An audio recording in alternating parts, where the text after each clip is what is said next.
ngayong Biyernes. Okay, Diana. St. Joey, ano ito? Teka. Sibuyas. Ha? Sibuyas. Di ba bombilya yan? Sibuyas. Sibuyas. Sibuyas. Papa, ay, Ano nga eh? Ay.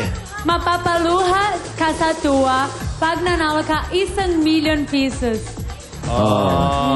Amoyin mo nga yung sibuyas. Anong amoy? Amoy mo. Smell, Amoy mo, smell. amoy mo. Amoy. Amoy. Kamoy. Amoy ano?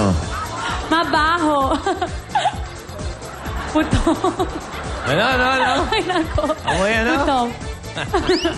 Amoy putok. Amoy putok. Puto. Ano tawag sa inyo dyan sa Brazil? Cebolas. Sebolas. Yes. Malapit Ganun na. din yun eh. Malapit. Sibuyas, Oo. sebolas. Sibuyas, Gawin mo yan. cebolas.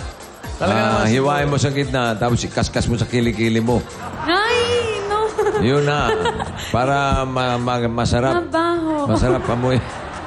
Talaga Amoy. Oh, that's for manager. Amoy. Amoy putok. Si manager may putok? Oh. Meron.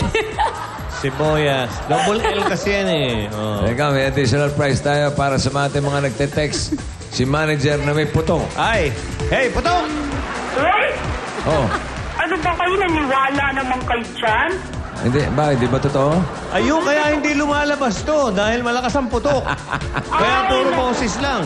Joe, hindi totoo yan. Alam niyo naman yung si Dayanet. Sinisiraan talaga ako niyan. Talaga? Kayo ba nalapitan niyo na yung si Diana?